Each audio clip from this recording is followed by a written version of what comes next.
We're living in an era where education is rapidly changing thanks to online learning, but our attitudes towards learning and what constitutes success has still not progressed. Now, we continue to pressurize ourselves and our children to have higher grades or achieve some sort of career accolades, which are based on a cookie cutter idea of success.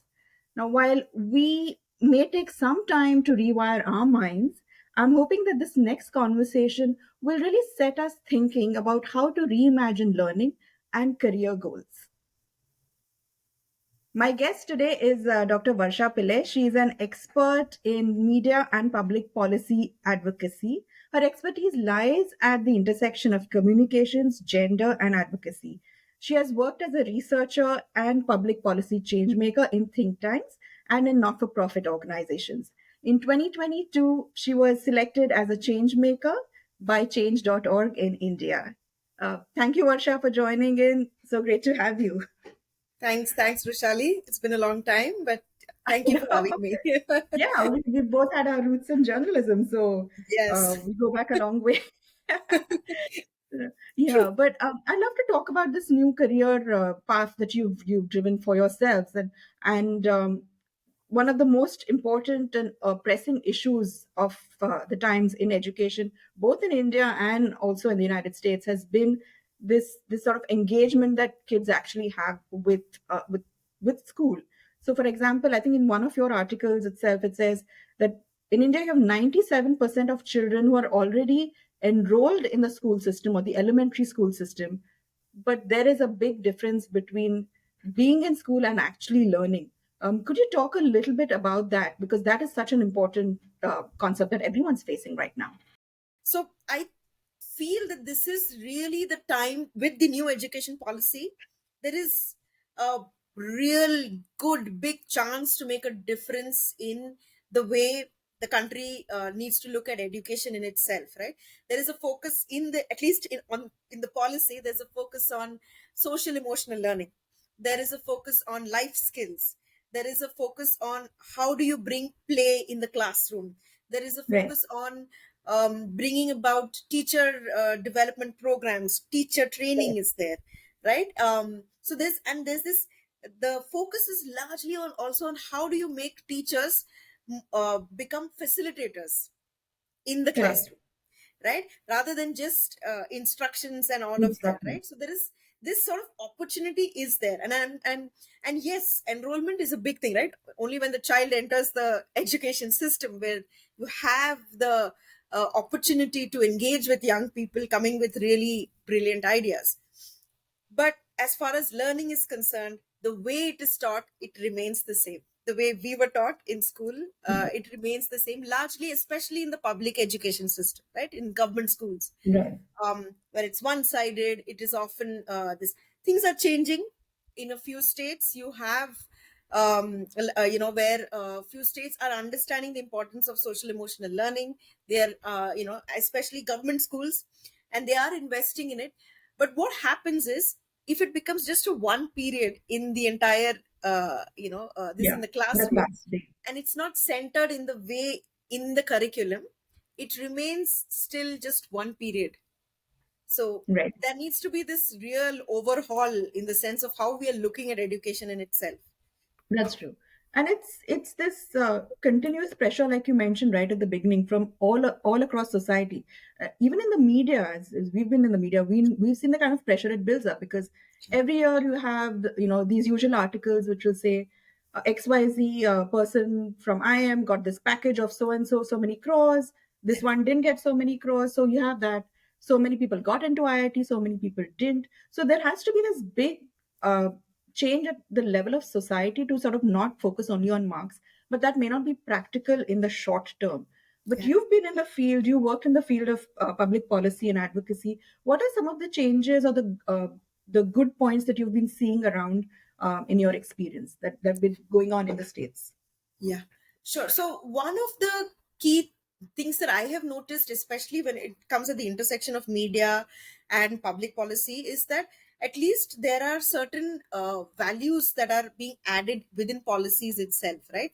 And I'm not saying that they are hardwired into how this can be, but even in the when we're talking about education in itself, in the education policy also, they're talking about values, how values can be built in the among young people, right?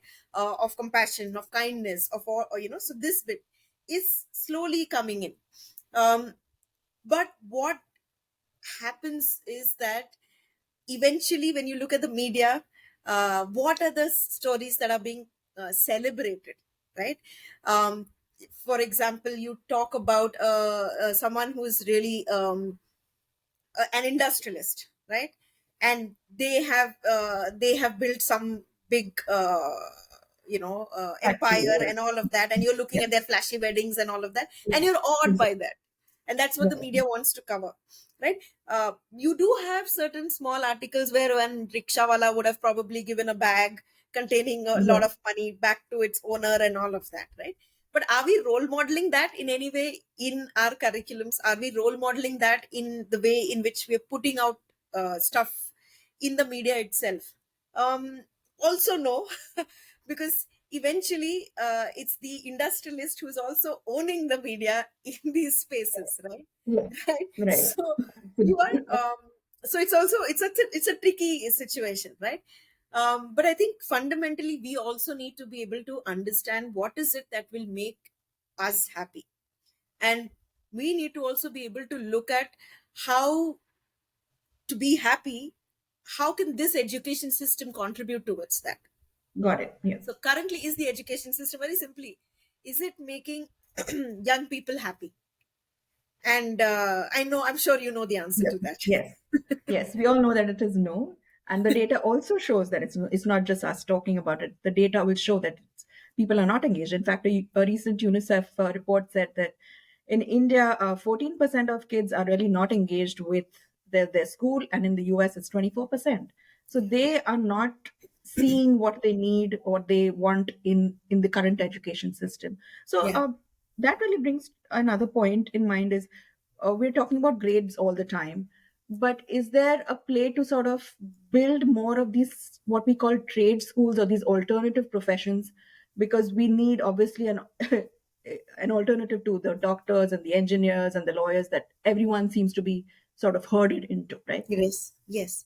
Uh, so there is this opportunity as well within the new education policy. They're talking about vocational, courses that can start within the school system and all of that, right?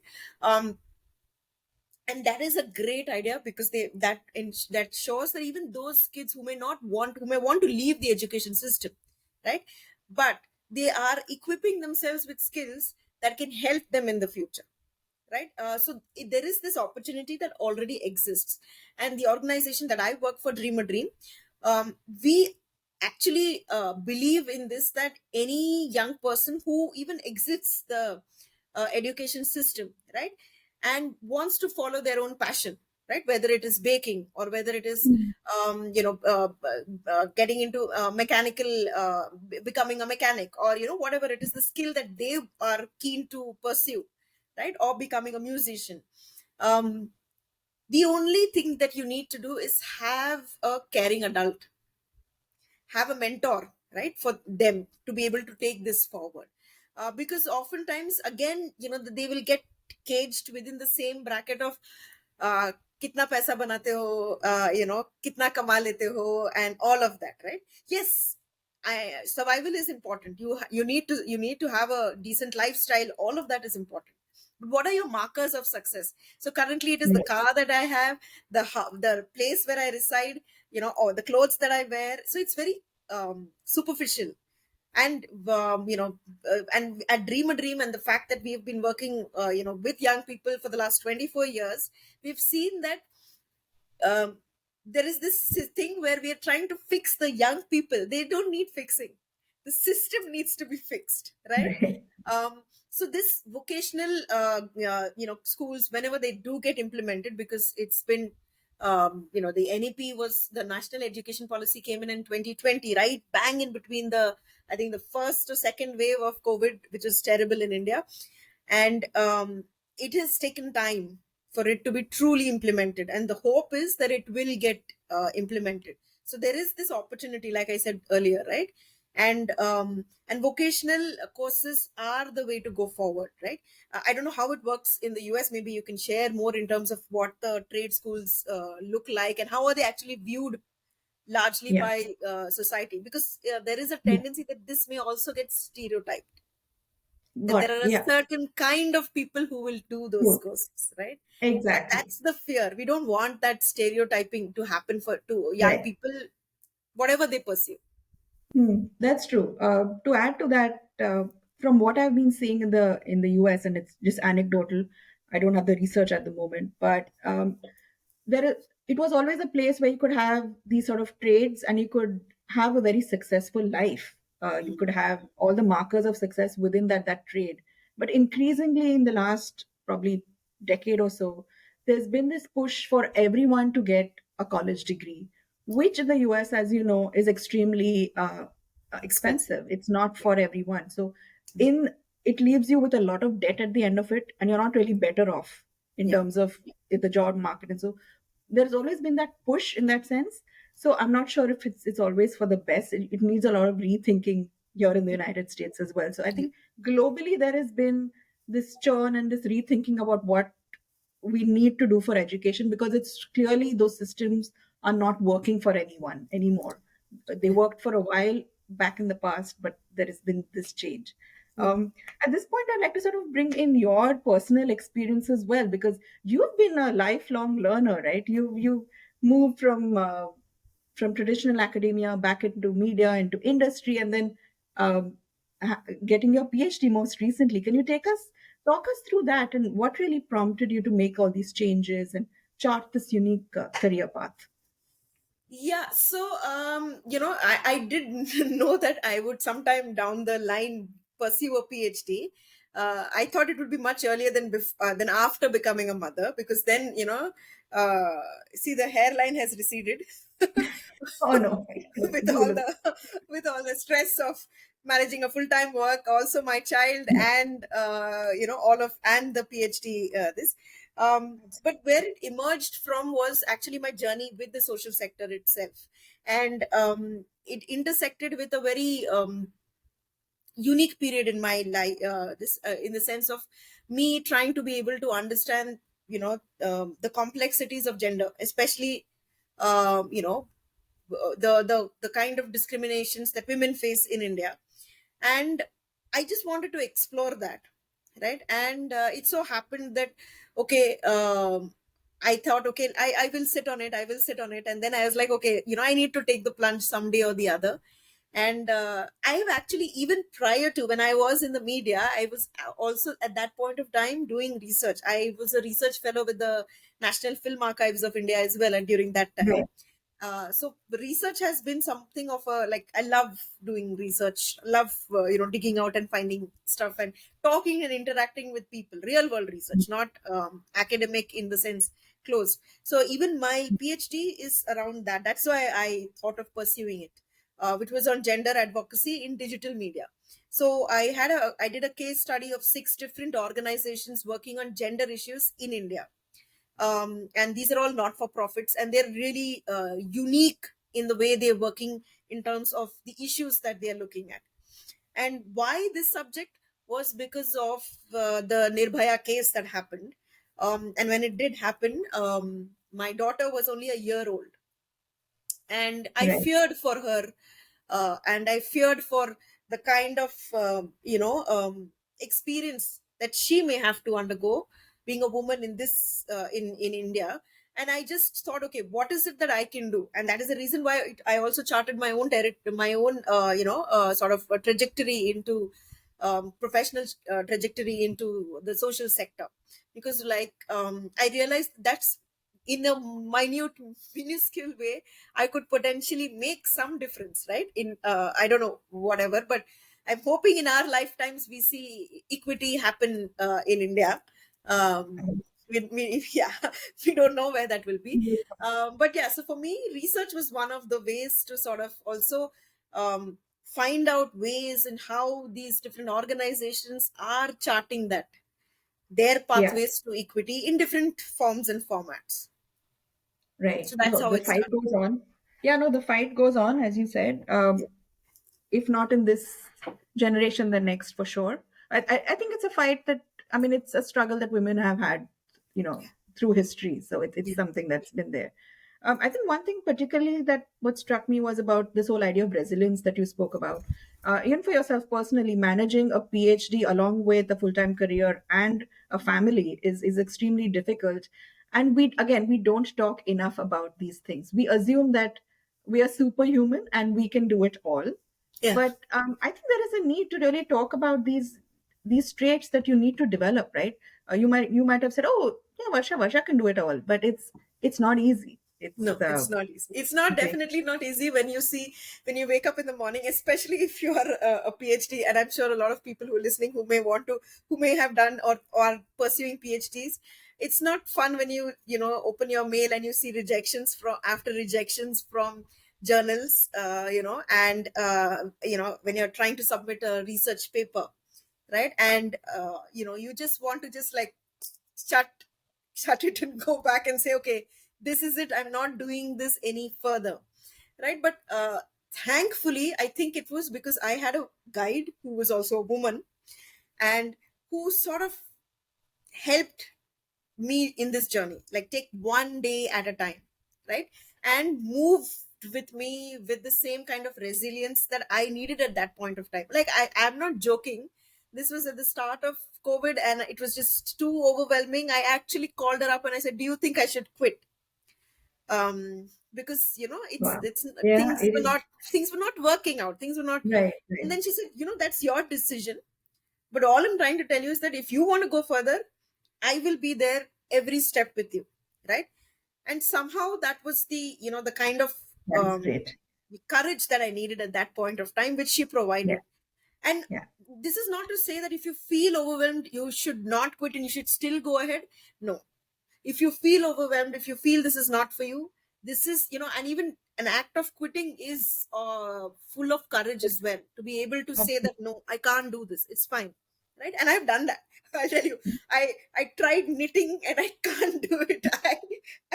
I suck at it, it's so bad. My mom says, okay, please leave the wool is crying now, just like let it be. Right? And it's a skill, right? And it's a skill that No, I can't do. And so, and this definitely, we must get over this whole thing that every all of us can do everything. right. I'm sure, attempt it, Perfection. right? Just attempt Yeah, it. If it's not working, it's not working for you.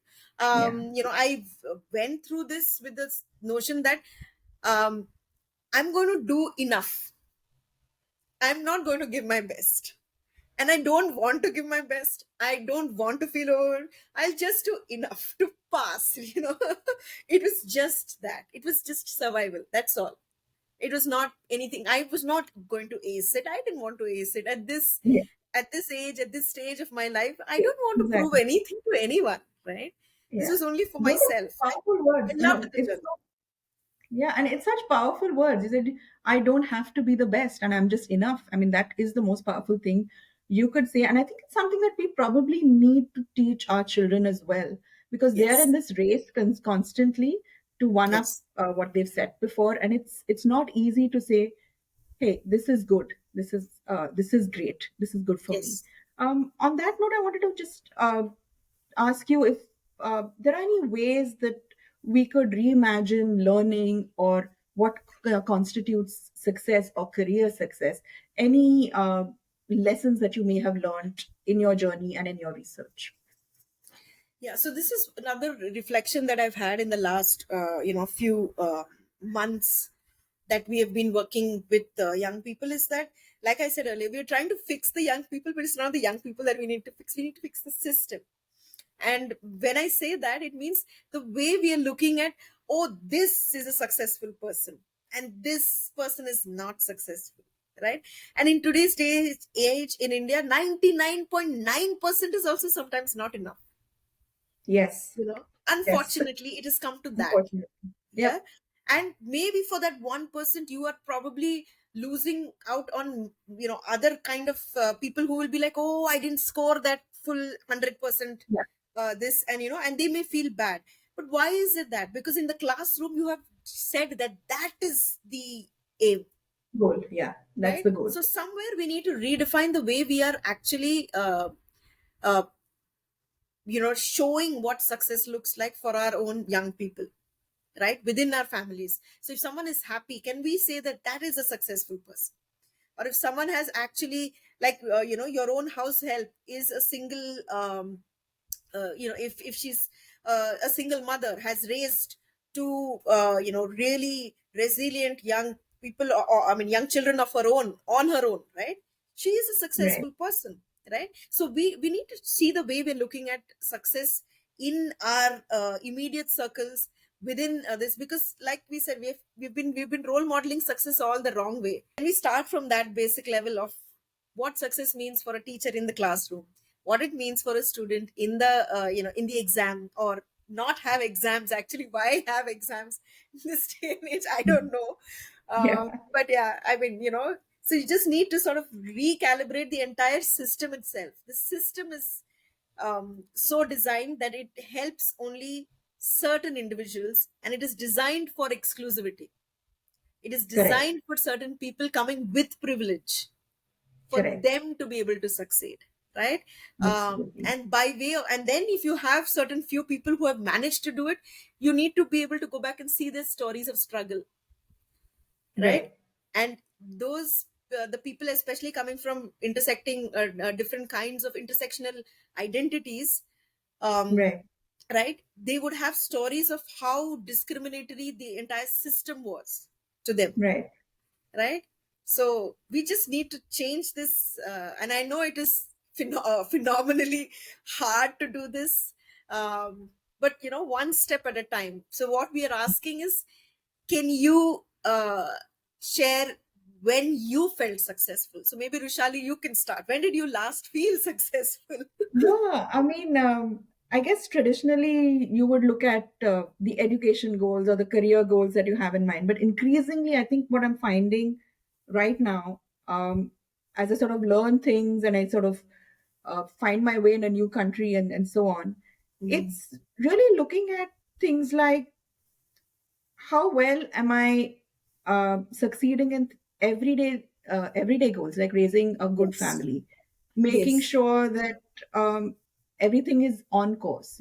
I'm Yeah. learning new things. I'm not stuck on just one particular goal that I had 10 years ago. Yeah. It's different as the economics around me changes. How do I adapt to those? I think that's something I'm still learning. I had to do a lot of unlearning, like you said. But yeah, I think it's a work in progress. Yeah. So Yeah. that's the thing. That's the other thing we've reflected, right? When we're interacting with people on a one-on-one basis, your idea of success is very different from what the traditional educational system espouses, right? And Right. it's so heartening to note also that your idea of success is completely different in this day and age, right now, at this moment. Yeah. But it's like I said, it had to evolve. It's again, Yes. it's not something that You're everyone would exactly. agree with. It is. Yes. It's still learning. Great to have you on the show. It was like such an interesting and a powerful conversation. So many takeaways in terms of how we need to reimagine success, reimagine learning. And I think a lot of it is not just about having this big movement at the society level. It is probably Yes. starting at home with the Yes. people that we know in the conversations that we have every day. So Definitely. thank you so much for bringing all those points into focus. Thank you so much. Thanks so Thanks, much. Vishali, for having me. Thank you.